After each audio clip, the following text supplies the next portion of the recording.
Hello स्नैह भाई।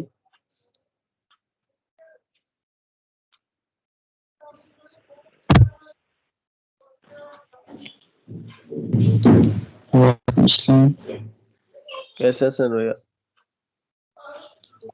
अल्हम्दुलिल्लाह। Sir भैया वो जो कल ऊप का लेक्चर हुआ है, सर ने वो उसकी फाइल कह रहे थे, सर साथ वीडियो कह रहे थे कि वो अपलोड कर देंगे, वो की है सर ने? नहीं, अभी नहीं की सर ने। सर से ना करो कोई तो वो कर देंगे। यार सर भी टिकटॉक पार्टी है। चलो ठीक है। मैं मैं ना मैसेज करता हूँ सर को, अगर सर रिप्लाई करते हैं तो। ओके।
अस्सलाम वालेकुम,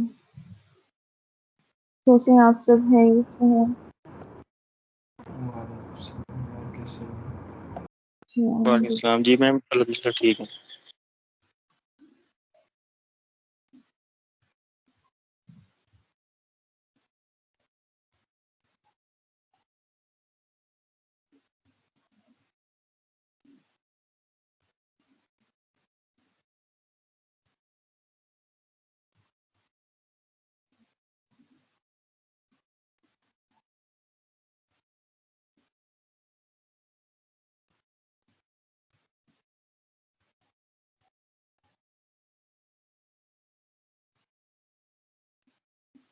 लास्ट लेक्चर में हमने कहाँ तक पढ़ा था? कौन सी स्लाइड हमने पढ़ी थी last? Histogram. Histogram for continuous data हम पढ़ चुके हैं। Yes ma'am. Yes okay, ma'am. आज हम नेक्स्ट ग्राफ स्टार्ट करेंगे और जाए cumulative frequency graph. Ma'am discrete data और कॉन्टिन्यूस डाटा में क्या डिफरेंस होता है?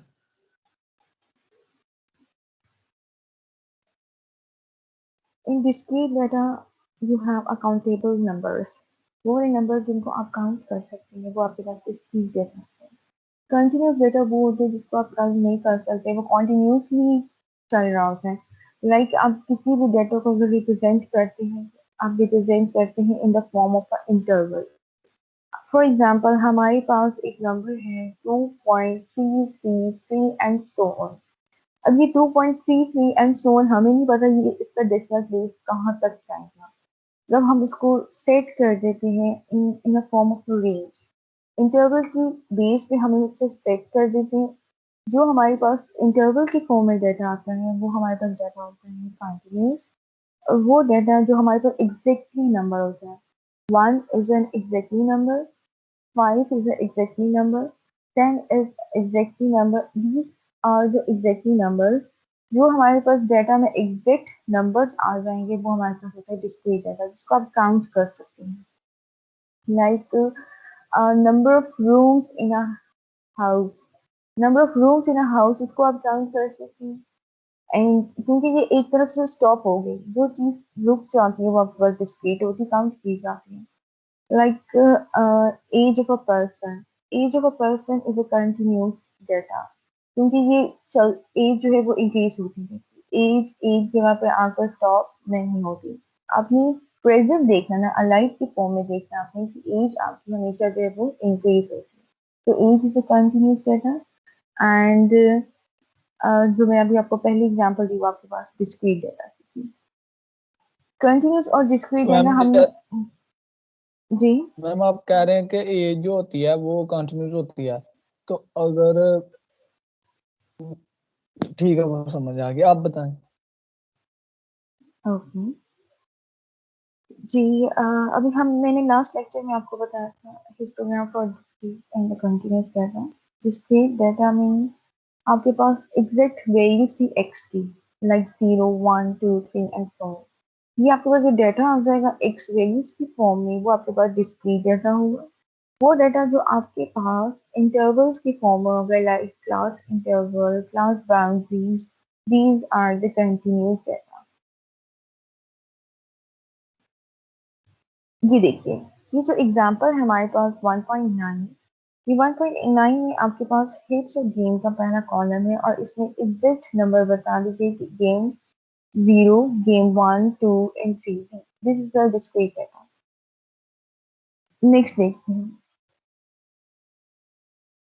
अगेन ये जो एग्जांपल थी, एक क्वेश्चन की सॉल्यूशन था जो लास्ट क्वेश्चन का नॉन कंफर्मिंग ट्रांसफर्स, इसमें भी तो देखिए एग्जैक्ट नंबर है 0 1 2 3 4 5 6 7 8। These are the exact number. This is the discrete data. Now move to this continuous data. अब ये देखिए ये क्लास इंटरवल का डेटा है। इसमें एग्जैक्ट नंबर नहीं बता दिया, इसमें आपको इंटरवल सेट कर दिया गया फ्रॉम 10 to 15।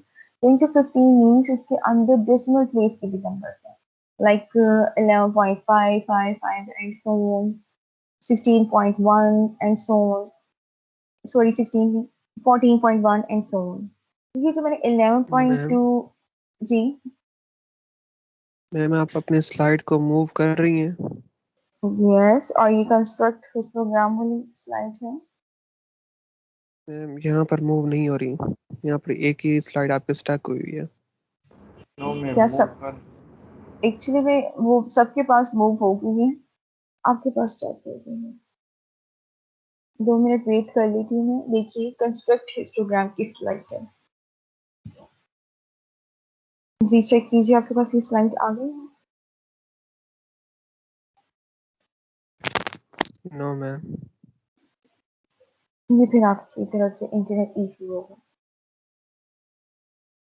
बाकी सबको ये मैम मैं कंस्ट्रक्ट फिर से हिस्टोग्राम ज्वाइन की करता हूँ। ठीक हो गया, दोबारा ज्वाइन कर लीजिए।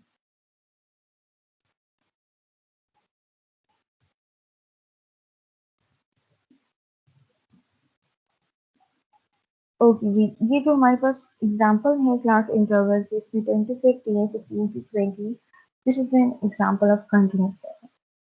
ये मैंने आपको लास्ट लेक्चर में बताया था कि आपने हिस्टोग्राम कैसे कंस्ट्रक्ट करना है कंटीन्यूअस और डिस्क्रीट डाटा के लिए।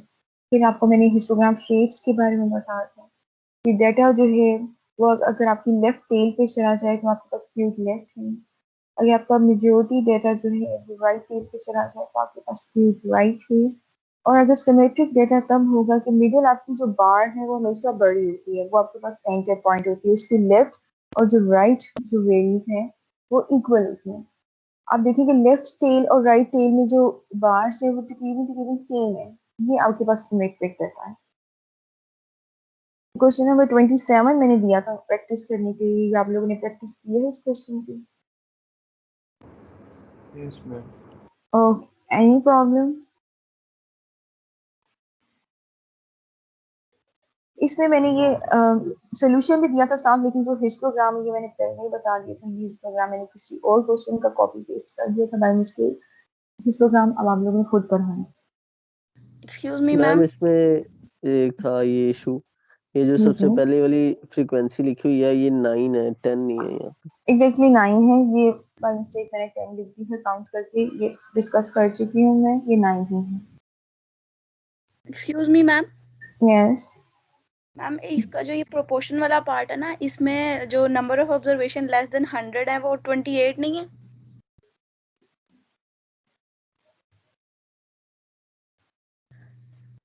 इधर 19 लिखी हुई है, जबकि अगर हम अपने डाटा में देखें तो वो 28 बनती हैं। 9 और लेस 19 हो गए ना, तो वो 28 हो गया आपके पास। जी। नहीं मैम वो लाइन कुछ और लिखी हुई है, वो लाइन कुछ less than 100। The number of the observations less than 100 is 19, that is 50 minus 100. Total number of observations in the data set is 50.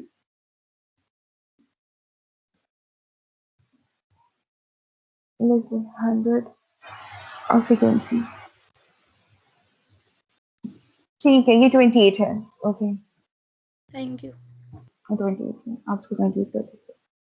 No problem, कभी ऐसा हो जाता है कि टाइपिंग मिस्टेक हो सकती है, कभी काउंटिंग से मुझसे भी मिस्टेक हो सकती है, इसलिए मैंने आप लोगों को कहा था कि आप लोग प्रैक्टिस करें, हम इसको शेयर कर लेंगे क्लास में। अब देखिए एक बच्ची ने प्रैक्टिस की, उसको हमने शेयर कर लिया और बाकी सबके लिए भी इजी हो गया। आपकी क्लास की सीआर कौन है? सीआर ने मुझसे अभी तक कांटेक्ट नहीं किया, सेक्शन ए की सीआर ने। मैम ये सेक्शन ए है। वही तो पूछती हूँ, सेक्शन ए के सीआर ने कांटेक्ट नहीं किया मुझसे। अब्दुर्रहमान है मैम सीआर का नाम। जी 90 हम लोग को मैम वो प्रॉब्लम क्लास हुआ में कि नहीं है।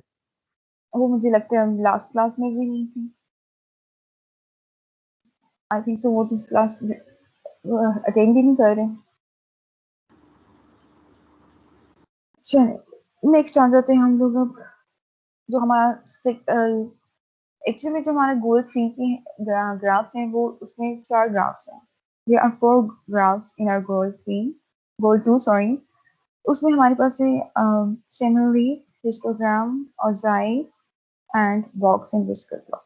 जो बॉक्स एंड विस्कर प्लॉट है ये मैं आपको गोल 3 की बात करवाऊंगी, क्योंकि उसके अंदर कुछ मेथड्स आगे हैं बॉक्स एंड विस्कर प्लॉट में, वो गोल 3 के मेथड्स हैं। इसलिए पहले मैं आप लोग को गोल 3 पर हम उसके बाद बॉक्स एंड डिस्क प्लॉट करना सिखाऊंगी, कैसे इसमें वैल्यूज प्लॉट करनी है। ठीक है, अब जो हमारा लास्ट एक तरह से गोल 2 का जो ग्राफ है वो है, इसका नाम है ओजाइव और क्यूमुलेटिव फ्रीक्वेंसी पॉलीगॉन। ओजाइव का सेकंड नेम है cumulative frequency polygon. A cumulative frequency polygon, also known as ogive, is a graph obtained by plotting the cumulative frequency of distribution obtained by plotting the cumulative frequencies of a distribution against the upper class boundaries. Depending upon the cumulative is of the lesson type and the points are joined by the straight line segment. Or an ogive chart is a curve. Focus करें इस बात पर. Ogive chart is a curve. It is in a shape of a curve. Ogive chart is a curve of a cumulative frequency distribution or cumulative relative frequency distribution. So in a ogive curve or cumulative frequency polygon, we set the scale of cumulative frequency along y-axis, cumulative frequencies along y-axis, and we set the scale of upper class boundaries along y-axis, upper class boundaries along x-axis, upper class boundary along x-axis, and cumulative frequency along y-axis. अब इसमें इन्होंने लिखा हुआ है an ogive chart is a curve. अब ये देखिए, this is an example of ogive chart. जो ये कैलोरीज लिखी हैं, these are the upper class boundaries. और जो आपके पास वर्टिकल फॉर्म में जो डेटा है वो आपके पास क्यूमुलेटिव फ्रीक्वेंसी का डेटा है। इसका मतलब है ogive कर्व में हमें दो चीजें चाहिए। ogive कर्व में हमें दो चीजें चाहिए, number 1 upper class boundary and number 2 cumulative frequency.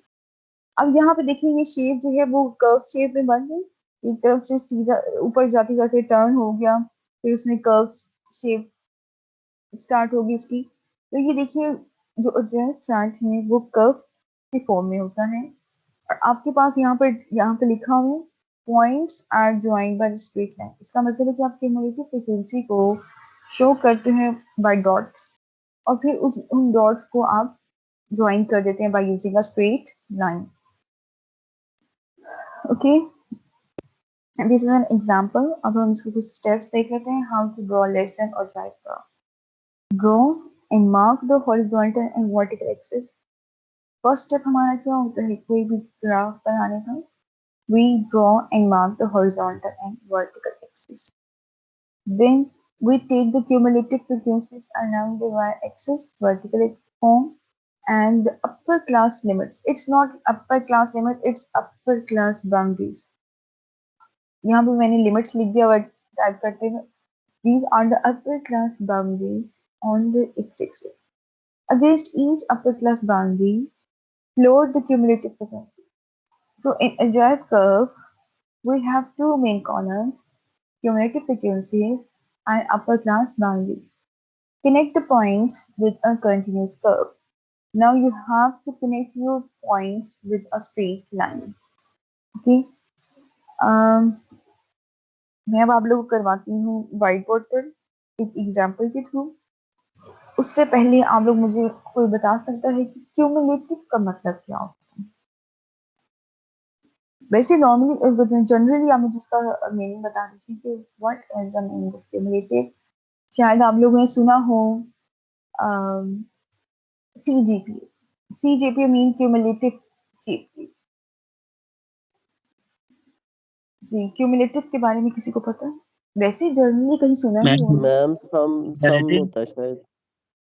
Addition of numbers, yes, sum of all numbers. अच्छा, क्यूमुलेटिव क्या होता है? क्यूमुलेटिव ये होता है कि जो आपके प्रीवियस नंबर्स हैं उनको प्रेजेंट के साथ ऐड किया जाता है, सम अप किया जाता है। लाइक क्यूमुलेटिव जीपीए का मतलब क्या होगा? सीजीपीए आपका फर्स्ट सेमेस्टर का जो जीपीए आएगा, सेकंड सेमेस्टर का जो जीपीए आएगा, और थर्ड सेमेस्टर। फॉर एग्जांपल आप लोगों ने 3 सेमेस्टर्स कर लिए, अब आप लोग 4th सेमेस्टर में। ये जो फर्स्ट सेमेस्टर का जीपीए आता है इसको कहते हैं हम एस जीपीए, सिंपल जीपीए होते हैं हमारे पास। सेकेंड सेमेस्टर का भी जीपीए होता है, थर्ड का भी जीपीए होता है। अब आपको चाहिए फोर्थ सेमेस्टर तक सीजीपीए। सीजीपीए मीन कि जो प्रीवियस जितने भी जीपीएस हैं आप उनको ऐड कर लेते हैं प्रेजेंट तक। मतलब कि 4 जीपीए जो आपके पास फोर्थ सेमेस्टर का जो जीपीए आएगा, आपने उसको प्रीवियस जो आपकी जीपीएस हैं उनके साथ ऐड कर देना है, वो आपके पास होते हैं क्यूमुलेटिव सीजीपीए।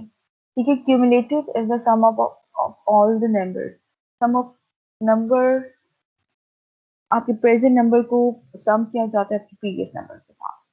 ठीक हो गया। अब इसकी एग्जांपल देती हूँ यहाँ पे आपको।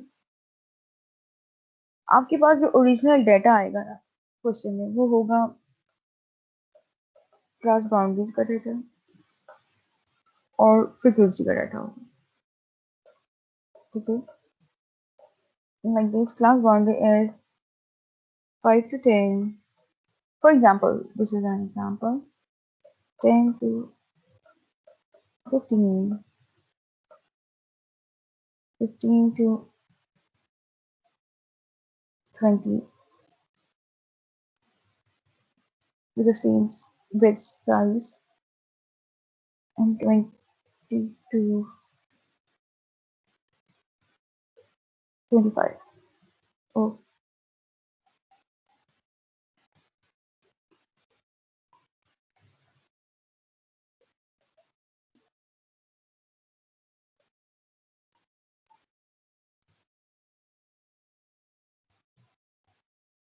this class boundary, this is the case. बहुत इजी ग्राफ है, मुश्किल नहीं है। ओके, ये आपके पास ओरिजिनल डाटा आएगा क्लास बाउंड्री का, या ओरिजिनल डाटा होगा क्लास इंटरवल का। आप क्लास इंटरवल को यूज करके क्लास बाउंड्री बनाएंगे, जो मैंने आप लोग को पहले स्टेप पिछले लेक्चर्स में आप लोग को बता था। For example, the frequency of the first class is 5, the frequency of the second class is 3, the frequency of the third class is, for example, 6, and the frequency of the last class is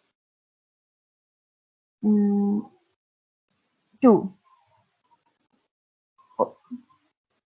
जी, मैंने और drive curve में आपको क्या बताया है, कौन सी दो चीजें चाहिए होती है along y axis with plot. Roll number 7, please class tell me. Boundary, cumulative frequency. Cumulative frequency, okay. Or along x-axis with not, Frequency में no, along x-axis with not, upper class upper class boundary, upper class boundary. So roll number 91, roll number 91. Yes, ma'am. Yes, please tell me the upper class boundary of the first class.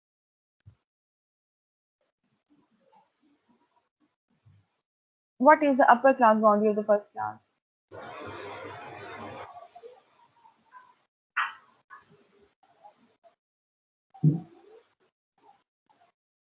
जी, आप मुझे बताइए, what is the upper class boundary of the first class? Roll number 85, आपने मुझे बताना है upper class boundary of the second class. First class की 5 होगी।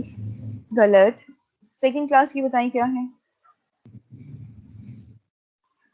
अपर class boundary क्या होती है? अब तक आपको यही नहीं पता चला कि लोअर और अपर क्लास बाउंड्री क्या होती है। ये मैंने आपको लास्ट लेक्चर्स में काफी दफा बताया था कि हमारे पास क्लास बाउंड्री के अंदर अपर क्लास बाउंड्री क्या होती है और लोअर क्लास। जी, कोई और बताना जी, हम 10 और 15 पहले में 10 है, सेकंड में 15 है, थर्ड में 3 और 25।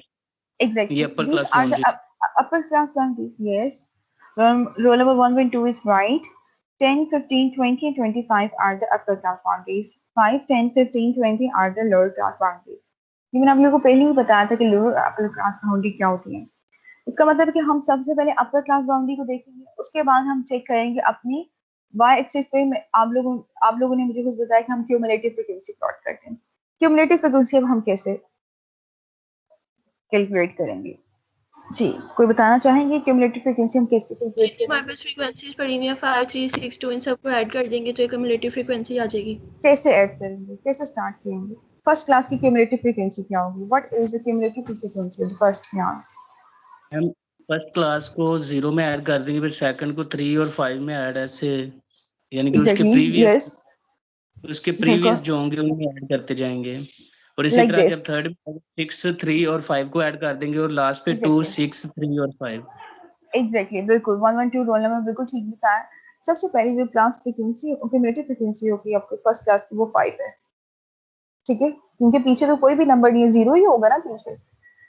सेकंड क्या हो गया आपके पास? 5 + 3 = 8, 5 + 3 = 8, ओके। नाउ दिस, अब आपके पास थर्ड जो है वो क्या होगी? 8 + 6 8 + 6 = 14 14, ओके।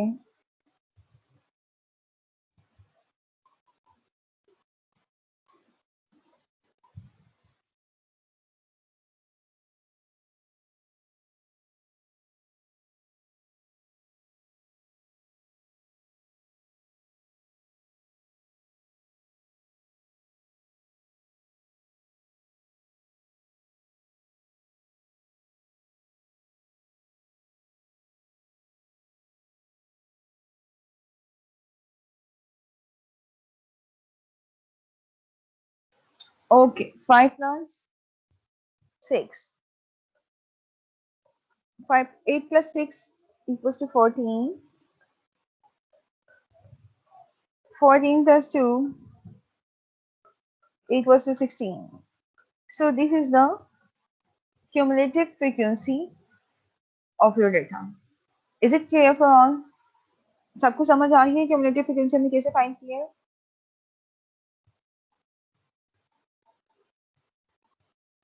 यस जी, मैम। ठीक हो गया, चलें जी। 5 8 14 16 ये हमारे पास डाटा आ गया, हम इसको याद लिख लेते हैं। 5 8 14 16, 5 8 14 and 16. This is the cumulative frequency. Okay. चलिए, अब उसके बाद हमारे पास नेक्स्ट स्टेप है वो ये है कि हमने ना एक्चुअली में प्लॉट करना है अपने upper class boundary along the X axis. अब upper class boundary along X axis में हमें ना एक, हमें फर्स्ट जो हमारी क्लास है उसकी प्रीवियस क्लास भी चाहिए होती है। जैसे फॉर एग्जांपल अगर आपके पास ये क्वेश्चन है, आपने क्यूमुलेटिव फ्रीक्वेंसी फाइंड करने के बाद जो पहली क्लास है, पहली जो क्लास है आपके पास, उसकी आपने प्रीवियस क्लास भी फाइंड करनी। लाइक प्रीवियस क्या क्लास क्या हो सकती है? 0 to 5। क्यूमुलेटिव फ्रीक्वेंसी फाइंड करने के बाद अब आपने क्या करना है, क्या आपने अपनी जो है पहली क्लास की से पीछे वाली क्लास लिखनी है डाटा के अंदर। जो फर्स्ट क्लास थी आपकी डाटा की, वो ओरिजिनल डाटा की वो थी 5 to 10। उससे पिछली क्लास क्या हो सकती है? 0 to 5। उसकी फ्रीक्वेंसी क्या होगी? 0, क्योंकि कोई नंबर तो है ही नहीं हमारे पास, तो उसकी फ्रीक्वेंसी कितनी हो जाएगी? Cumulative frequency 0। एक्चुअली हमें प्लॉट करना है ना ये वाला अपर क्लास बाउंड्री, इसलिए हमें ये चाहिए होगी। समझ आ गई पॉइंट? हमें एक्चुअली में यस अपर मैम। क्लास बाउंड्री में ये चाहिए होता है पॉइंट। आपने क्लास फ्रीक्वेंसी के बाद उसके बाद ये स्टेप करना है कि जो आपके पास पहली क्लास है, पहली क्लास की जो पिछली वाली वैल्यू, पिछली वाली क्लास बाउंड्री लिखना है। तो खुद ही देखिए इक्वल साइज बनाते हुए मैंने पीछे लिख दिया 0 to 5। अब आप लोग सोचें, जब आपके पास डाटा में 0 to 5 के दरमियान में कोई वैल्यू नहीं है तो उसकी फ्रीक्वेंसी कितनी हो जाएगी? 0। और उसकी क्यूमुलेटिव फ्रीक्वेंसी कितनी होगी? अगेन 0। जब है ही हमारे पास कोई नंबर नहीं है, हमने खुद से लिखा है, तो उसकी फ्रीक्वेंसी और क्यूमुलेटिव फ्रीक्वेंसी कितनी हो जाएगी? 0 हो जाएगी। ओके,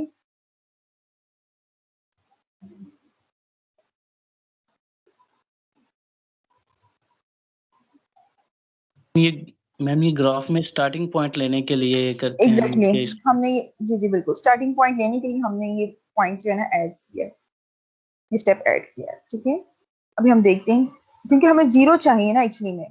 तो जो 0 है वो प्रीवियस क्लास बाउंड्री की होगी, और प्रीवियस क्लास बाउंड्री तो हमारे डाटा में है ही नहीं, तो उसकी क्या फ्रीक्वेंसी हो जाएगी? 0।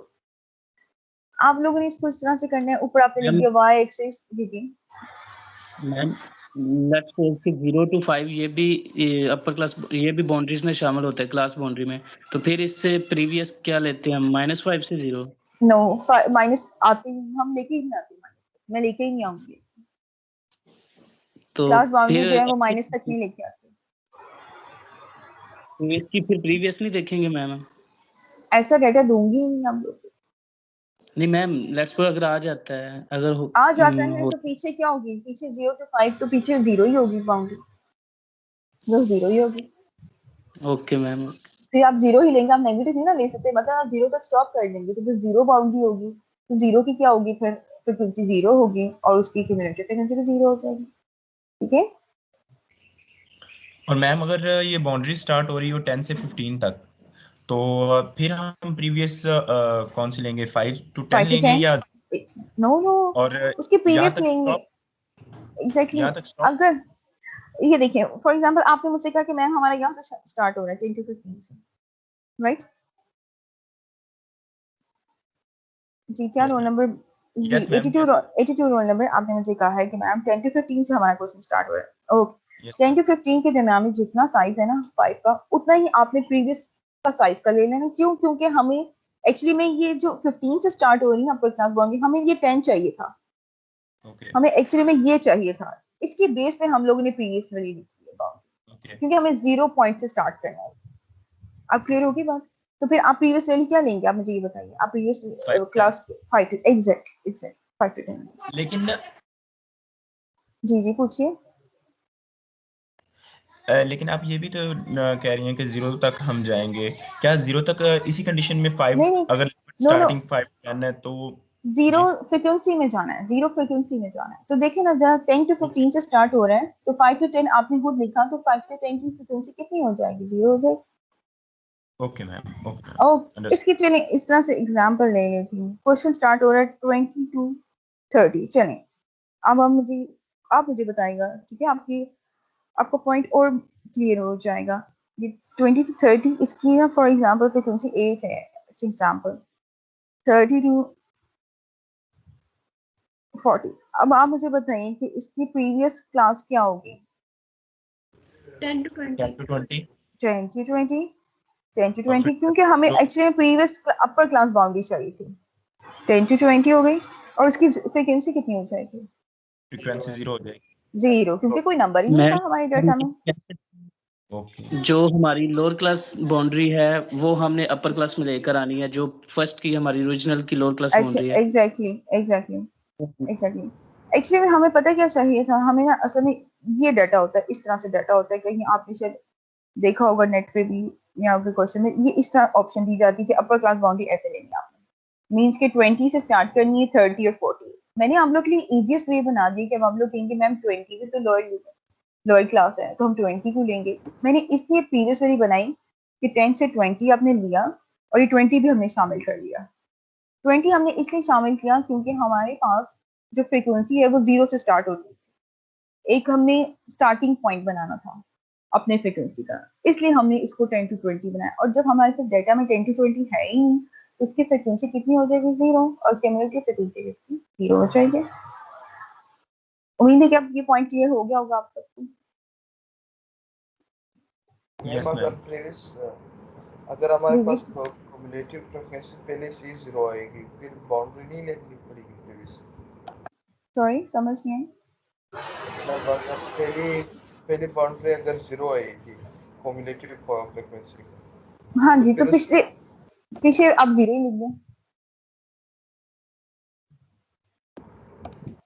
तो आप 0 लिख दीजिएगा, क्योंकि 0 से पीछे तो है ही कोई नंबर जो 0 ही होगा। उससे पीछे जितनी भी क्लासेस होगी उन सब की क्या फ्रीक्वेंसी होगी? 0 हो जाएगी।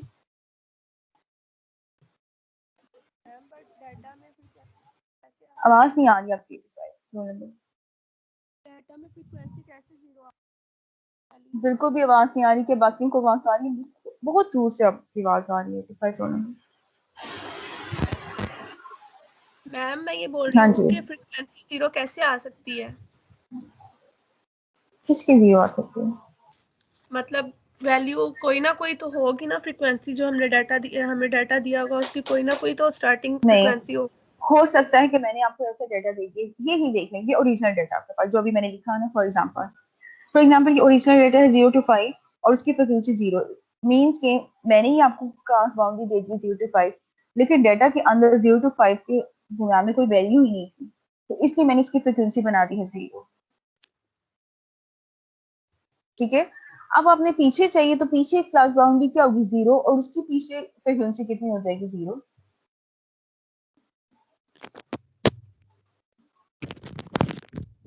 ठीक है,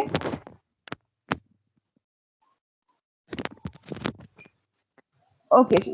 अब हम प्लॉट करने लगे, हमारे पास यहाँ पे जो वैल्यूज आ जाएगी 0 जी। अब मुझे कोई बताएगा कि हम लोगों ने क्यूमुलेटिव फ्रीक्वेंसी जो है वो हमने वाई एक्सिस पे तो प्लॉट करनी है, तो हम लोग क्या स्केल सेट करेंगे।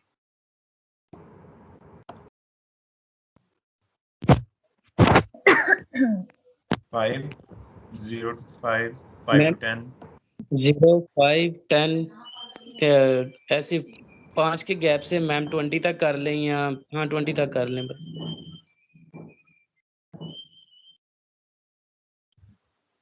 ठीक है, आप लोग जरा स्केल सेट किए ना, मैं 2 मिनट्स।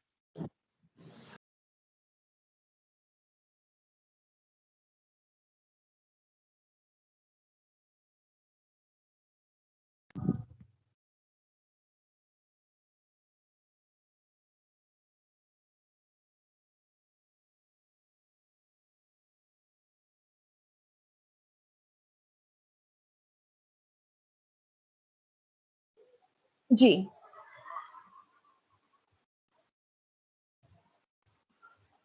जी स्टूडेंट्स, आप लोग मुझे बताएं कि आप लोग कौन से मल्टीपल का स्केल सेट करना चाहते हैं।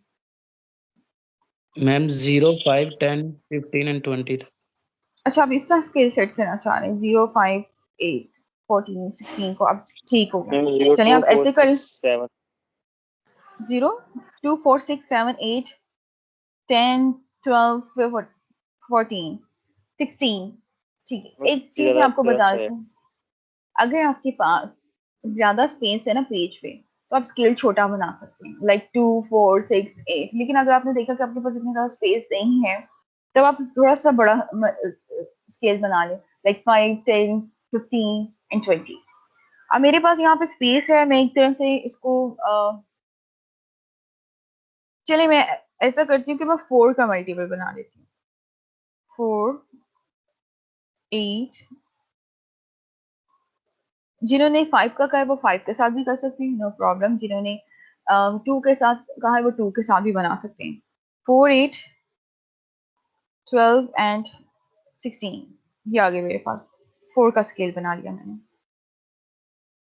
ठीक है, 4 8 सॉरी 12 16। ओ अब आ जाते हैं यहाँ पे अपर क्लास बाउंड्रीज।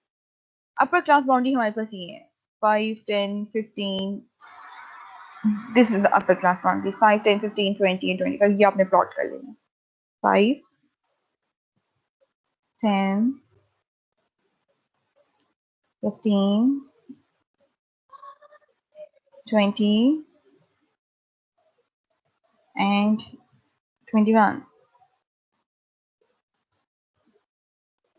5 10 15 20 and 21 ये आपके पास आ गई। ओके, अब आपने इसको, मैंने आप लोगों को स्टेप्स में बताया था कि आपने इसे प्लॉट करना है डॉटेड फॉर्म में। डॉटेड फॉर्म में इसको प्लॉट करने के बाद फिर आपने उन डॉट्स को ज्वाइन करना है by using a straight line. So सबसे पहले क्यूमुलेटिव फ्रीक्वेंसी जो है वो 5 की कितनी आ गई है। जब 5 को छोड़े ओरिजिनल डाटा से देखते हैं पहले। सबसे पहले मैम आपने 21 क्यों लिया? कहाँ लिया 21? ओ 21 नहीं है, सॉरी इट्स 25।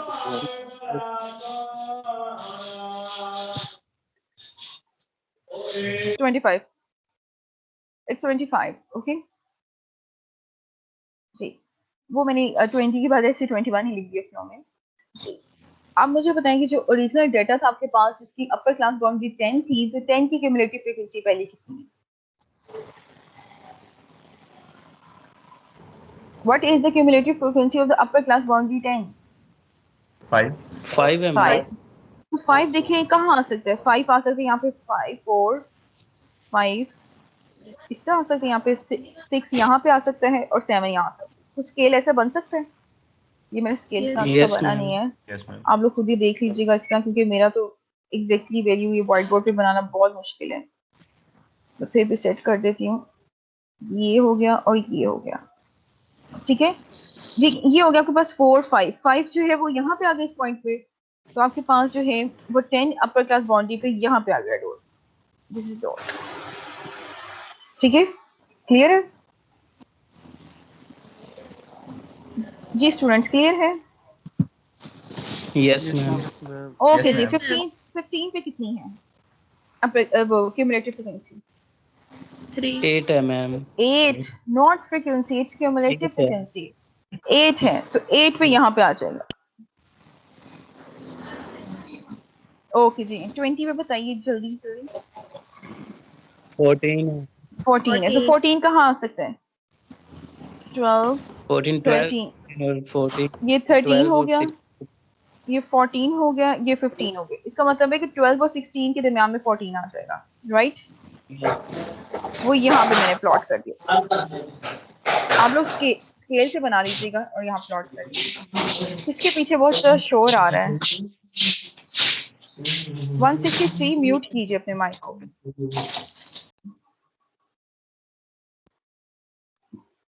जितनी देर में उसने करना था मैंने खुद ही कर दिया। ये हो गया आपके पास 20 और 25 पे आपके पास कितना है? 16, तो 16 को हमने प्लॉट कर दिया, लाइक 16, इट्स 16। ये देखिए, आप लोग जब स्केल से करेंगे तो जाहिर है आपके पास नीट ग्राफ बनेगा, व्हाइट बोर्ड पे बनाना ही बहुत मुश्किल है यहाँ पर। ओके, इसको आपने ज्वाइन कर देना है बाय स्ट्रेट लाइन, ये बात हुई थी step, this is a straight line. अच्छा, ये बन गया आपके पास। अब आपके पास जो हमने एक हमने जो पहला स्टेप किया था कि हम अपनी क्लास बाउंड्री जो ओरिजिनल थी उससे हमने पिछली वाली क्लास बाउंड्री ली थी, उसकी अपर क्लास बाउंड्री 5 थी, तो 5 की क्यूमुलेटिव कितनी हो गई? 0, तो 0 यहाँ आ जाएगा, 0 यहाँ आ गया, 0 है ना, जाहिर है। ये देखिए 0 0। अब ये जो स्टार्टिंग पॉइंट है और जो आपकी ओरिजिनल डेटा की क्लास थी, इसको आपने ज्वाइन करना है डॉटेड लाइन से, लाइक दिस, ऐसे ज्वाइन करना। इसकी ज्वाइनिंग की वजह से ही हमें ये स्टार्टिंग पॉइंट चाहिए था कि हमने अपना पूरा कर्व बनाना है। ये देखिए,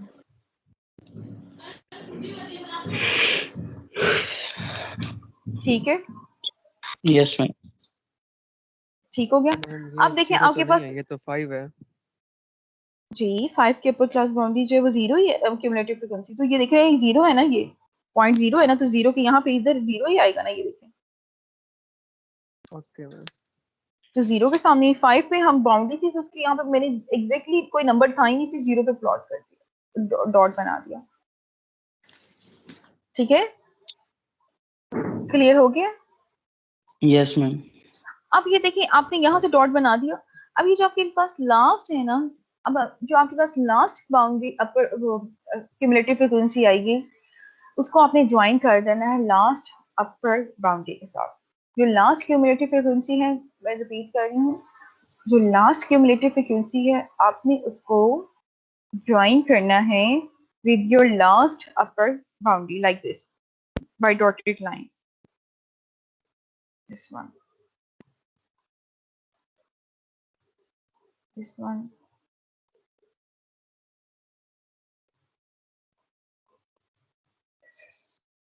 ये आ गया आपके पास, ये बन गया आपके पास ऑब्जेक्ट का क्यूमुलेटिव फ्रीक्वेंसी का, ठीक हो गया। मैं दोबारा बता देती हूँ, सबसे पहले आपके पास क्वेश्चन आएगा क्लास इंटरवल और फ्रीक्वेंसी का, आपने बनाने कॉलम्स क्लास बाउंड्री का और क्यूमुलेटिव फ्रीक्वेंसी। जब आपने बाउंड्री का कॉलम बना लिया, क्यूमुलेटिव फ्रीक्वेंसी का कॉलम बना लिया, फिर आपने चेक करने में कि आपको स्टार्टिंग पॉइंट 0 चाहिए, इसलिए आपने क्या किया कि जो आपकी पहली क्लास थी आपने उसे पिछली वाली क्लास लिखनी है, वो मैंने लिख दी 0 to 5। उसकी फ्रीक्वेंसी जाहिर है हमारे डाटा में कोई 0 to 5 का था ही नहीं, तो फ्रीक्वेंसी उसकी 0 हो जाएगी, क्यूमुलेटिव फ्रीक्वेंसी भी इसकी 0 हो जाएगी।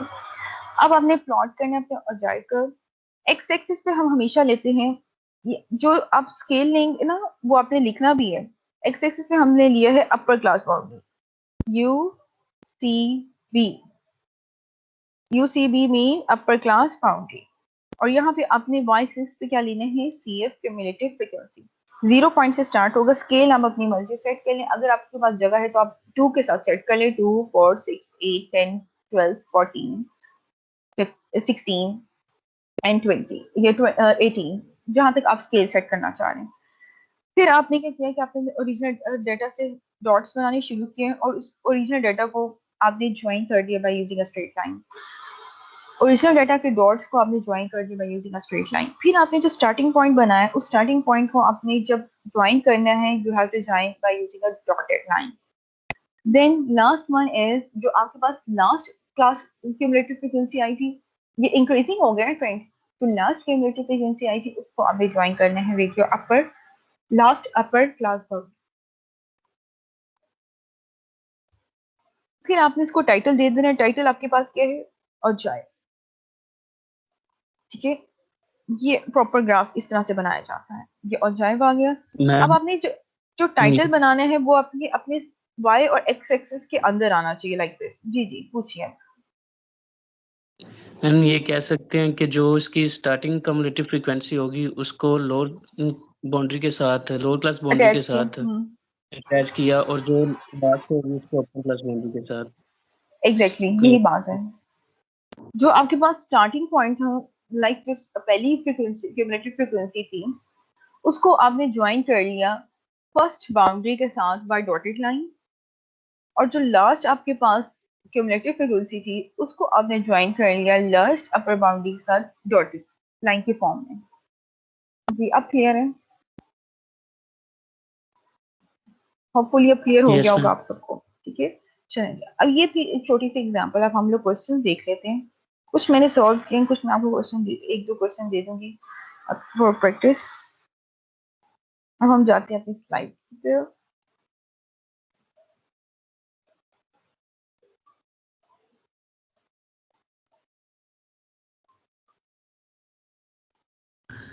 जी मैम। जी जी पूछिए। मैम ये जो आपने एक्स एक्सिस पर डाटा लिया है, ये जो इंटरवल्स की फॉर्म में आ रहा है, ये कॉन्टिन्यूस डाटा होगा ना? कॉन्टिन्यूस डाटा ही है। Upper class boundary continuous data ही हो गया ना। वो तो हमने लिखा ही सिर्फ अपर क्लास बाउंड्री है, तो डाटा कॉन्टिन्यूस का है ना। लोअर और अपर दो ही थी आपके पास।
ये हमारी गोल 2 का लास्ट लेक्चर होगा। आप लोगों ने प्रैक्टिस की है इस प्रोग्राम की फॉर कंटिन्यूस और डिस्क्रीट डाटा की? मेरी असाइनमेंट दे देनी आप लोग को।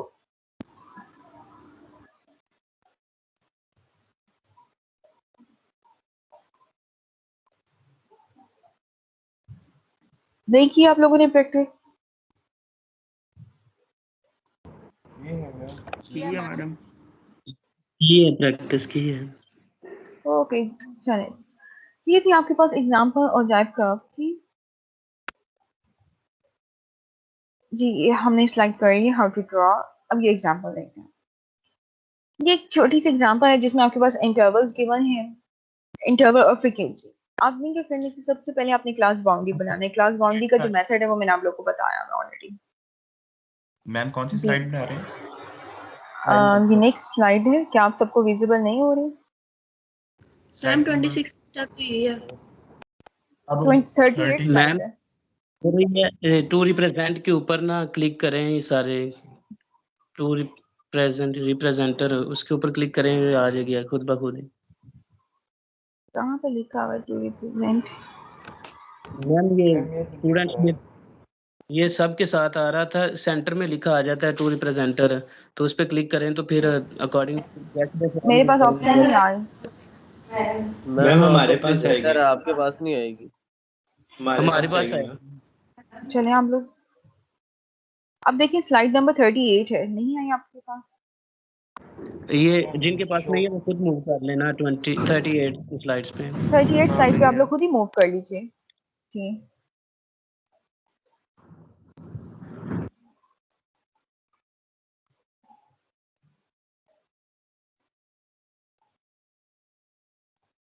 जी मूव कर लिए सबने 38 स्लाइड की तरफ? यस मैम, ग्राफ बना हुआ व्हाइट बोर्ड पे। ओके, ग्राफ तो नहीं बना हुआ 38 पे। मैंने 38 व्हाट सॉरी टेबल और ग्राफ है जी, टेबल और ग्राफ है। इंटरवल टेबल है पहला, उसके नीचे ग्राफ बना हुआ है, ठीक है? Yes ma'am. ओके जी, आपके पास डेटा आ जाएगा इंटरवल और फ्रीक्वेंसी का। आपने इंटरवल को यूज करके क्लास बाउंड्री बना ली, क्लास बाउंड्री कैसे बनानी ये भी मैंने आपको सिखाई थी। फ्रीक्वेंसी को यूज करके अपनी क्यूमुलेटिव फ्रीक्वेंसी बना ली। अब आपको चाहिए जो मैंने पहला स्टेप बताया, देखिए इन्होंने क्या किया, डायरेक्ट इन्होंने 10.5 और 20.5 इस तरह स्टार्ट किया। मैंने आपको इजीएस्ट वे बताया है, खुद से एक हिंट दी थी, ये समझे कि हिंट से जो मैं आपको बताया था कि आपने पहली जो क्लास बाउंड्री है ना उसकी पिछली वाली लिख लीजिए। जो पिछली वाली क्या होगी आपके पास, पिछली वाली होगी 0.5 से लेकर 10.5 तक, उसकी फ्रीक्वेंसी कितनी हो जाएगी, क्यूमुलेटिव 0 हो जाएगी। अब आपने यहाँ पे इसको इन्होंने स्केल सेट कर लिया है, 10 का स्केल सेट किया इन्होंने, सॉरी 20 का स्केल सेट किया, 20, 40, 60, 80, 100, 120, 140 एंड 160। इन्होंने ये स्केल सेट किया, उसको डॉटेड लाइन से शो किया है। लेकिन जैसे मैंने आपको सिखाया है ना कि आपने अपनी जो फर्स्ट अपर क्लास बाउंड्री है, जो आपने स्टार्टिंग पॉइंट 0 वाली ली है, उसको आपने ज्वाइन करना है बाय यूजिंग अ डॉट, और लास्ट वाली जो आपकी अपर क्लास बाउंड्री है उसको मैम आपने ज्वाइन करनी जी। हम ये जब मेरे ख्याल से आपने बताया था तो आपने कहा था कि जब हम ये निकालेंगे ये जो डिफरेंस होता है, डिफरेंस निकालने के बाद 2 पे डिवाइड करके हमारे हाँ पास जो जी बाउंड्रीज हम बनाते हैं तो जो वैल्यू आती है उसको अपर में ऐड करते हैं और लोअर से माइनस करते हैं। जी जी बिल्कुल। तो मैम ये लोअर में जब ऐड करते हैं, ऊपर में माइनस करते हैं। जी, और लोअर में ऐड करते हैं, अपर में माइनस करते हैं, सॉरी अपर में हम लोग लोअर ऐड करते हैं, लोअर में माइनस करते हैं। नो नो, अपर में हम ऐड करते हैं, लोअर में हम माइनस करते हैं। Yes ma'am, yes ma'am. Ma'am फिर तो इसकी जो फिर नेक्स्ट पीछे वाली होगी वो जो आप बता रही थी वो किस तरह बनेगी बाउंड्री, जहाँ जिसमें अब क्युमुलेटिव फ्रीक्वेंसी रहेगी? ये देखें 10.5 और 20.5, चलिए ये देख लेते हैं 20.5 और 30.5 के दरमियान में कितना डिफरेंस है। 10 का मैम। 10 का डिफरेंस है, चलिए जी 30.5 माइनस 10 करेंगे तो 20.5 आ जाएगा। यस 20.5 माइनस 10 करेंगे तो 10.5 आ जाएगा। Yes ma'am. ओके, ये आ गया 20.5। अब मैं लोअर पे जा रही हूँ, लोअर जो सेकंड लिमिट है ना, लोअर लिमिट वो है 20.5, उसमें से माइनस किया 10 तो 10.5 आ गया।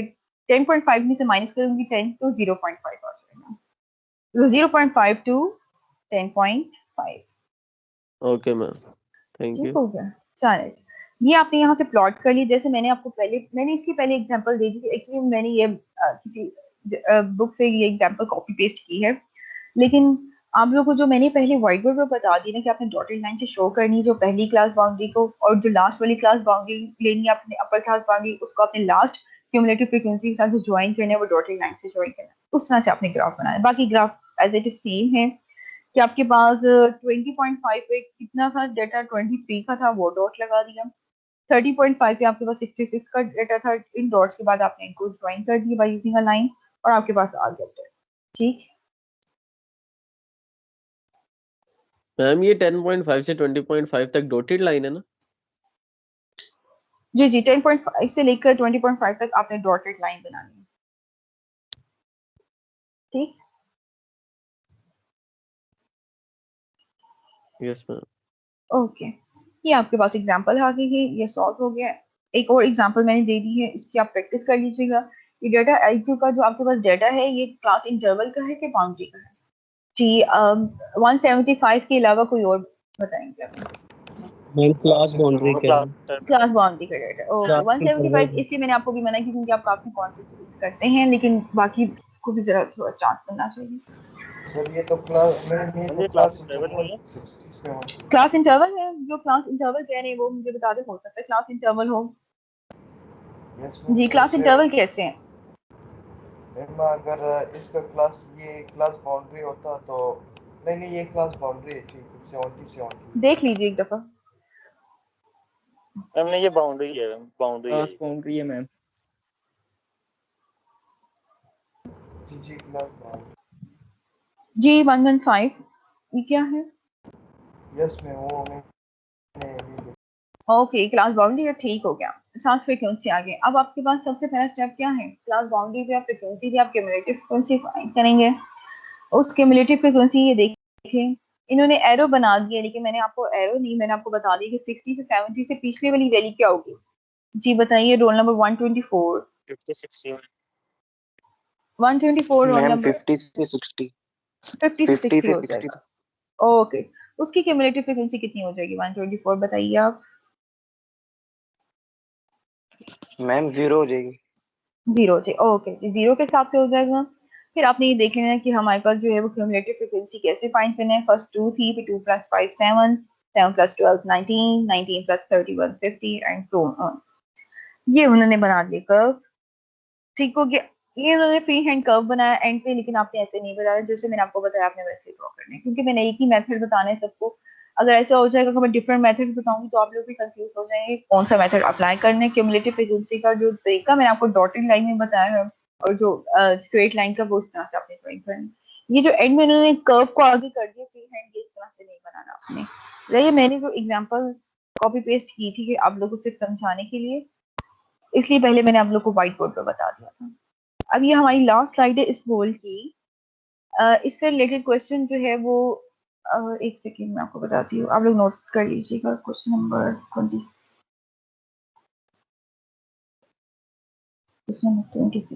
मैम ये लास्ट स्लाइड में पॉइंट पी को क्यों मिलाया हुआ डॉटेड लाइन से? 23। हाँ जी कहाँ पे? ये वाला नहीं है, ये एक्चुअली में फाइंड करते हैं हम लोग कि हम परसेंटाइल्स कहते हैं। अभी तक हम परसेंटाइल्स और क्वार्टाइल्स पे नहीं गए, ये वो चीजें मीडियन पे नहीं गए, मोड पे नहीं गए, हम उस पे नहीं गए, मीडियन मोड और मीन पे नहीं गए। हम लोग क्या करते हैं कि शायद आपने कोई नाम सुना हो, स्टैटिस्टिकल माइनर्स हैं, मीन मीडियम मोड, शायद कभी इंटर में सुना हो आप लोगों ने। मीन मीडियम मोड जो है ना उसकी वैल्यू हम कैलकुलेट वो फॉर्मूले से फाइंड करते हैं। मीन जो एवरेज वैल्यू होती है, मीडियन मिडिल वैल्यू होती है, ये अभी हम पढ़ेंगे नेक्स्ट में। ये बहुत इजी है, अगर आप लोग इसको बड़े ध्यान से समझे ना तो बहुत इजी से टॉपिक है मीन मीडियम मोड। तो जो मीडियन है वो मिडिल वैल्यू होती है आपके पास, जो मिडिल वैल्यू हम कैलकुलेट वो निकालते हैं फॉर्मूले से, और जाइफ में भी हम लोग ये सारी फॉर्मूले निकालते हैं मीन मीडियम मोड। ठीक हो गया। जब तक हम लोग पढ़ेंगे नहीं मीन मीडियम मोड होता क्या है, मैं इसलिए मैंने अभी आप लोग को औजाइफ में नहीं बताया कि औजाइफ से हम कैसे फाइंड करते हैं मीन मीडियम मोड।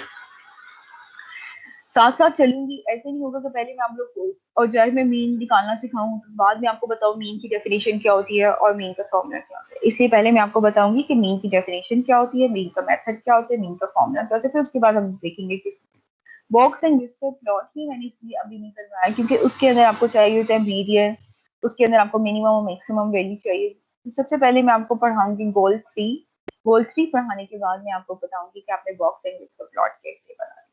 एनालिसिस के अंदर डिफरेंट प्रोजेक्ट्स के अंदर जो सबसे ज्यादा ग्राफ यूज होते हैं वो होते हैं हिस्टोग्राम और box and whisker plot. Box and whisker plot जो है वो हम यूज करते हैं जब हमारे पास थाउजेंड्स में डाटा होता है, हंड्रेड्स में डाटा होता है। हिस्टोग्राम भी तभी हम यूज करते हैं जब हमारे पास हंड्रेड्स और थाउजेंड्स में डाटा होता है, जब आपने कोई प्रोजेक्ट करना होता है, कोई एनालिसिस करना होता है उसके लिए। कभी आपने से किसी ने फ्रीलांसिंग के बारे में सुना? यस कभी मैम। किसी ने कुछ काम करना शुरू किया उस पे freelancing Fiverr? Yes madam. Yes ma'am. उसमें तो आप लोग के Yes, फील्ड ma'am. से रिलेटेड प्रोग्राम्स ही होते होंगे सीएस के लिए।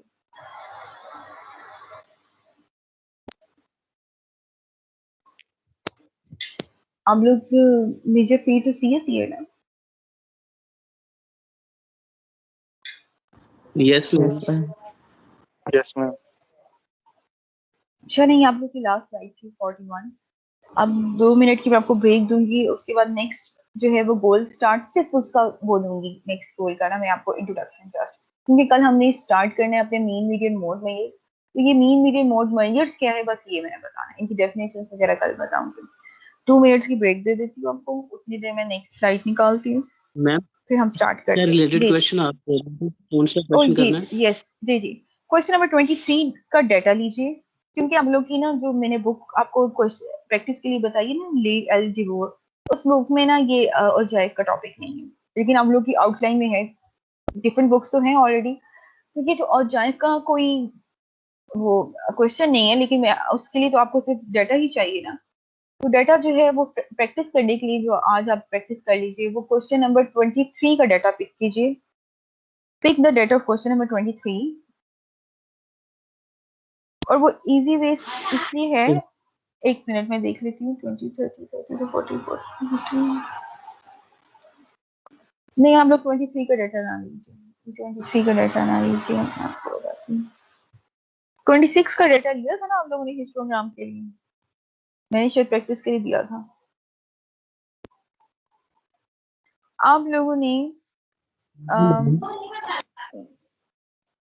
26 का भी रहने देती हूँ, एक्चुअली वो अनइक्वल साइज का था, वो भी रहने देती हूँ। मैम आप स्क्रीनशॉट लेकर सेंड कर दीजिएगा कहीं से भी, यानी कि नेट से ले ले, कोई भी वो डाटा कोई लेकर प्रॉब्लम ना। नहीं, मैं आप लोगों को क्वेश्चन सेंड कर देती हूँ। एक्चुअली में आपके सीआर ने मुझसे कांटेक्ट किया ओके नहीं है, मैंने सीआर के साथ कांटेक्ट रखना था, यही चीजें उसको सेंड करनी थी जो आप लोग क्लास को सेंड कर देते, लेकिन सीआर मुझे लगता है आपकी क्लास मैं आप में टीम्स पे शेयर कर एब्सेंट ही दूँ। रहता है, वो मैम एब्सेंट ही आप रहता खुद है। ही एक व्हाट्सएप का ग्रुप बना मैं दो, फिलहाल उसमें आप कर टीम दो पे शेयर शेयर। कर दूँ। मैंने एक्चुअली में व्हाट्सएप का ग्रुप इसलिए नहीं बनाना कि एक तो बात ये है कि हमारे पास इतना टाइम होता नहीं कि सेपरेट स्टूडेंट्स की भी प्रॉब्लम सॉल्व की जाए, फिर स्टूडेंट्स सेपरेट मैसेज करते हैं, उससे टीचर भी आपको पता है कि फिर जाहिर इतना टाइम तो नहीं होता कि हम बच्चों को सेपरेट सेपरेट ही जवाब दे दें। ग्रुप में मैम आप अगर एक टाइम दे देना, टीम्स पर अपलोड कर दें। अगर अगर आप लोग ग्रुप में अगर आप लोग जो है वो उससे बात करेंगे, सेपरेट नहीं करेंगे, तो फिर मैं ग्रुप बनाने को तैयार हूँ, वो मुझे कोई प्रॉब्लम नहीं है। यस मैम, नहीं करेंगे। मैंने सिर्फ इसलिए ग्रुप नहीं बनाना क्योंकि स्टूडेंट्स कुछ होते हैं जो सेपरेट भी तंग करते हैं, और जाहिर है हमारे पास अपने भी और काम होते हैं,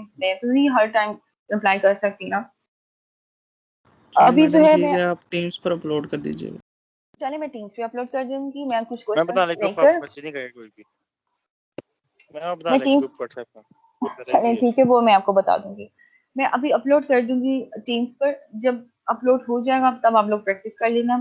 ये मैं अपलोड आप लोग के लिए कर दूंगी तो दोपहर तक, ठीक है। शाम को आप लोग फिर आज प्रैक्टिस कर लीजिएगा, कोई प्रॉब्लम होगी तो कल आप मुझसे पूछ लीजिएगा, ठीक है।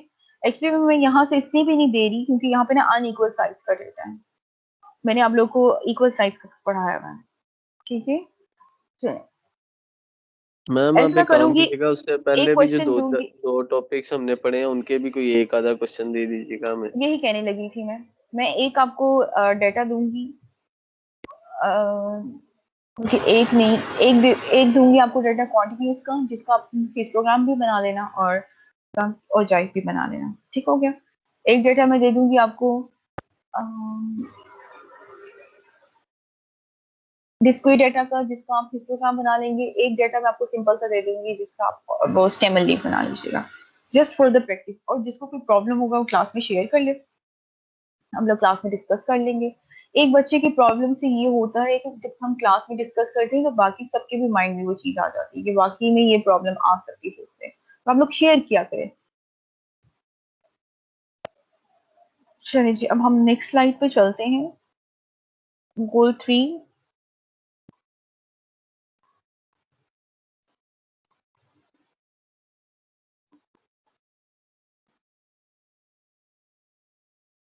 होपफुली इसके बाद आप लोग की ऑन कैंपस क्लासेस होंगी, ऐसा ही है, इंशाल्लाह मैम, चांसेस हैं। इंशाल्लाह मैम। इंशाल्लाह। आप लोगों को खुशी हो रही है कि आप लोग की यूनिवर्सिटी खुल जाएंगी? Yes yes ma'am. Ma'am, no ma'am, बहुत तंग है। No ma'am. अच्छा, खुशी नहीं होगी यूनिवर्सिटी में? मैम खुशी नो होगी, मैम अभी नहीं यूनिवर्सिटी खुल खुलेंगे, एक मैम, महीना बहुत और खुशी रहेगा होगी। मैडम। मेरा ख्याल है कि स्टडी के लिहाज से ना ऑनलाइन बहुत डिफिकल्ट है, क्योंकि यस मैम खलूस टीचर जितनी मर्जी मेहनत कर ले, अब टीचर को भी नहीं पता कितने बच्चे बीच में सो रहे हैं, और मेजोरिटी बच्चे तो ये भी काम करते होंगे नींद ऑनलाइन आ हो गया जाते हैं, लेकिन आ जाती है, हाँ जी आ जाती है, लेकिन क्लास में आप लोग एक्टिव रहते मैम हैं, अटेंटिव रहते हैं आप लोग फिर भी। मैम जिन बच्चों को पहले स्लाइड्स नहीं सी शो हो रही उनको अभी भी नहीं हो रही हैं, आप प्लीज ये सेंड कर दें हमें।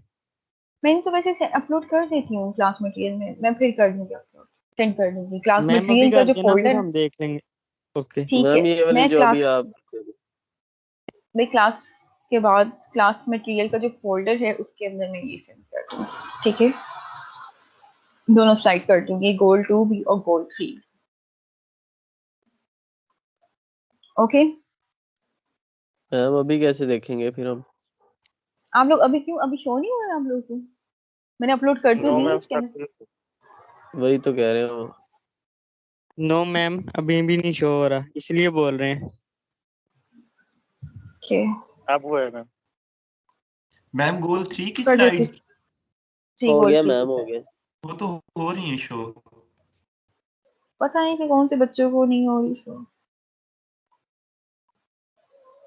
जी गोल 3 जो वो अपलोड हुआ है क्लास मटेरियल के अंदर, आप लोग देख लीजिए। मेरी टीम ना बहुत स्लो है, इसमें बहुत मसले हैं। मेरी इस टीम में आप लोग को मसले मिल रहे हैं बहुत। इसमें ना बहुत सी चीजें देर से मैम होती हैं। वो सॉफ्टवेयर की बात कर रहा है, एप्लीकेशन की, कि एप्लीकेशन स्लो है काफी। वरना इससे पहले सबसे ज्यादा यूज हुआ था जूम क्लासेस के लिए। Yes ma'am. आप लोगों ने फर्स्ट सेमेस्टर में जूम पे क्लासेस नहीं की? नो कुछ मैम, नहीं। थोड़ी सी हुई थी, 2-3 हुई थी शायद। जूम पे वो जरा वो नहीं होता ना, टीचर वो नहीं कर सकता बच्चों को म्यूट वगैरह, इस तरह का कोई मेरे ख्याल से नहीं होता उसके अंदर, चेक कर बच्चे वो करते थे फिर ये ज्यादा गलत अच्छा तरीके उसमें सॉफ्टवेयर है, मीटिंग सिर्फ ये होती है मीटिंग का 45। सॉफ्टवेयर। ना उसमें टीचर की प्राइवेसी नहीं आती। हाँ जी बिल्कुल, मैंने 2 साल पढ़ा है वहाँ जूम पे ही, पंजाब यूनिवर्सिटी में भी और कॉलेज में भी। 1 साल पढ़ा है। एक सेमेस्टर मैंने पढ़ाया था ऑन कैंपस और एक सेमेस्टर मैंने पढ़ाया था पंजाब यूनिवर्सिटी के अंदर ऑनलाइन पे, तब जूम ही था, मतलब ये सॉफ्टवेयर इतना इन नहीं हुआ था Microsoft team.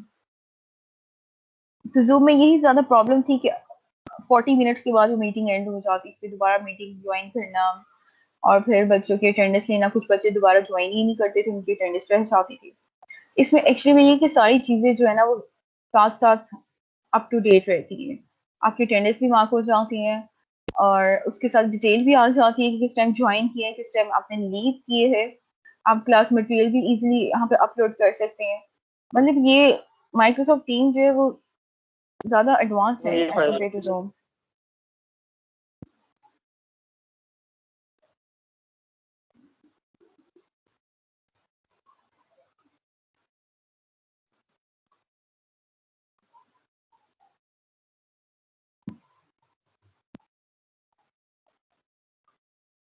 G goal 3.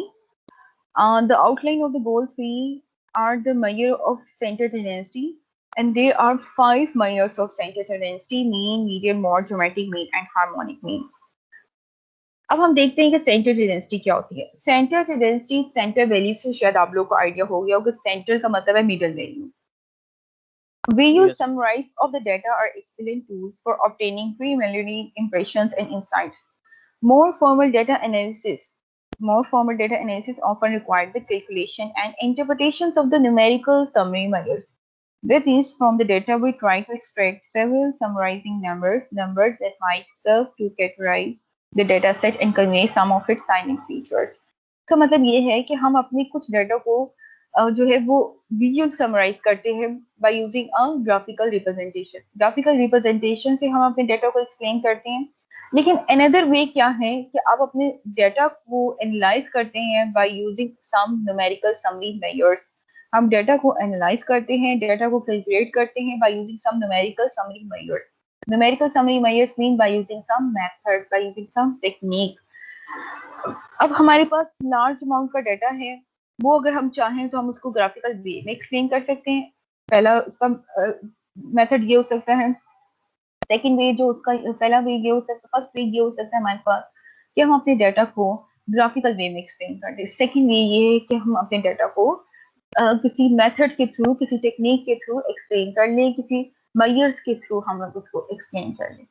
A visual representation mean a graphical representation. A visual presentation of data are not enough when two or more data set are to be compared.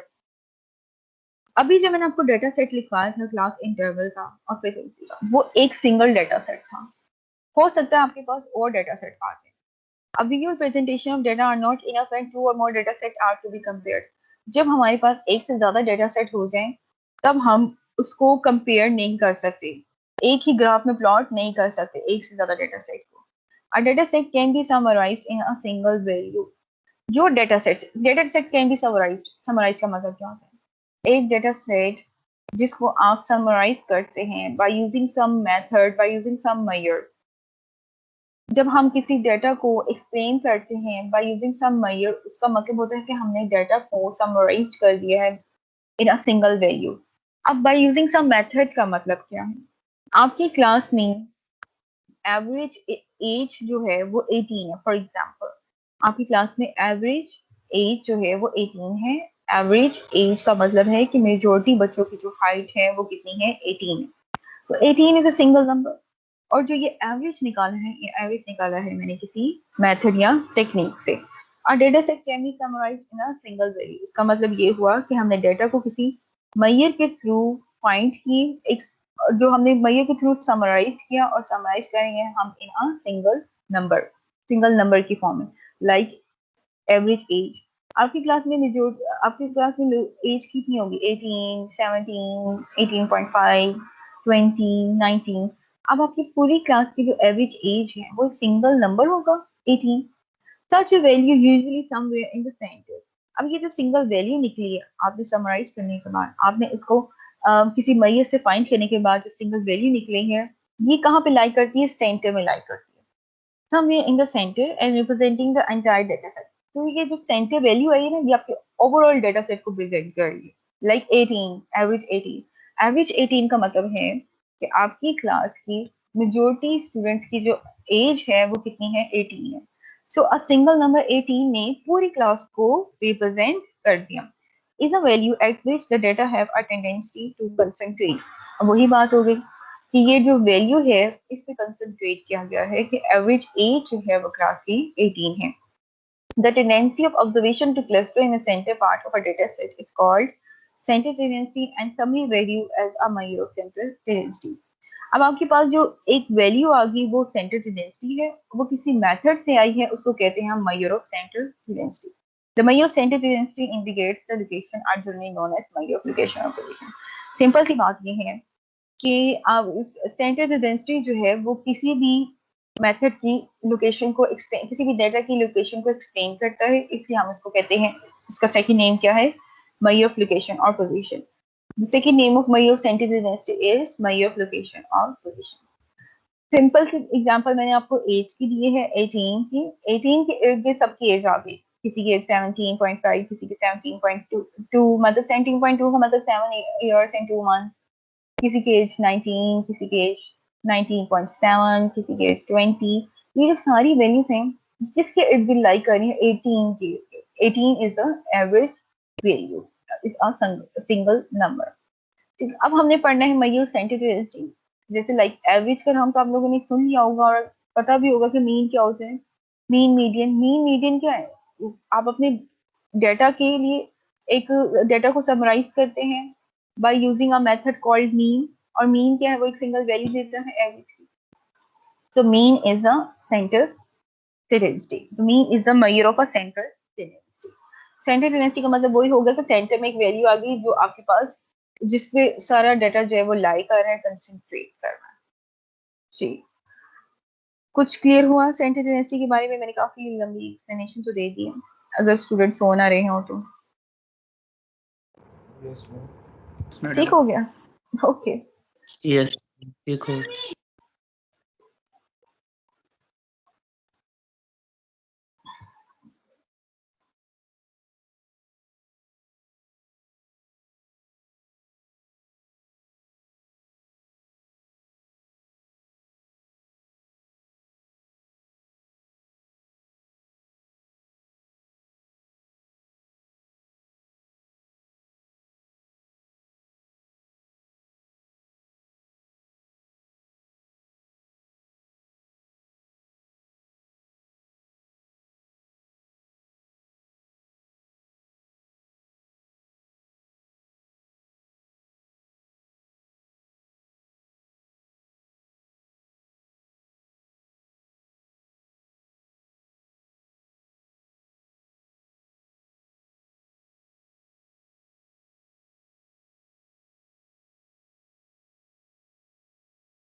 आप लोग slides को देख लीजिए और अगर कोई क्वेश्चन है तो आप लोग पूछ सकते हैं, क्योंकि अभी तो हमारे पास टाइम है।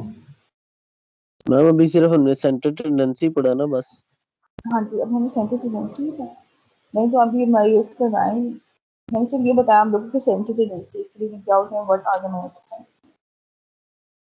ठीक है, कल हम शुरू करेंगे फिर स्लाइड। अब तो मैं पढ़ा भी नहीं रही, आप लोग के पास तो खुद तो स्लाइड होंगी क्लास मटेरियल के अंदर फोल्डर के अंदर, तो अगर आपने कोई क्वेश्चन पूछना है तो आप लोग वहां से देख लें। मैंने लेक्चर तो एंड कर ही दिया, मीटिंग से रिमूव ना हुईगा क्योंकि मैंने अभी अटेंडेंस डाउनलोड नहीं की। मैडम टाइम चेंज नहीं हुआ, जो नया टाइम टेबल है उसके मुताबिक तो 1 घंटे की क्लास हो गई है। हमारे पास तो अभी तक टाइम टेबल आया ही नहीं है, ना मुझे बताया गया है। मैंने किसी एक टीचर से भी पूछा था, उनको भी नहीं बताया गया करेंगे। बाकी टीचर्स ने कर दिया आप लोग? मैम इवनिंग में तो हमारी 45 मिनट्स की होती है, मॉर्निंग में 1 घंटे की क्लास है। मॉर्निंग की 1 घंटे की क्लास बाकी भी हो रही है।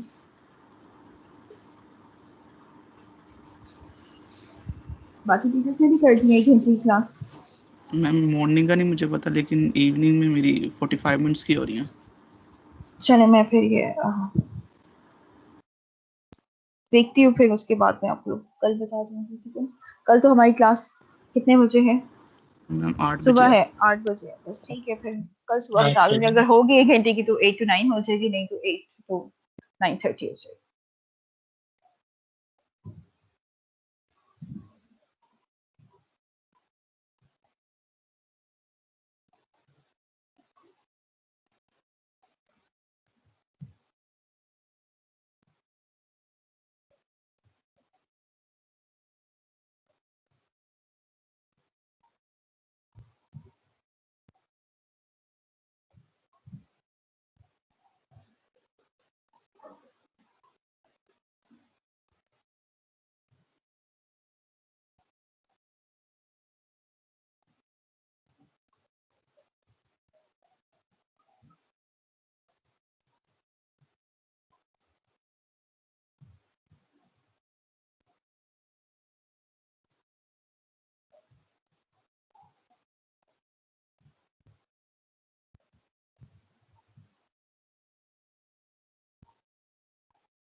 लीव करते हैं अभी।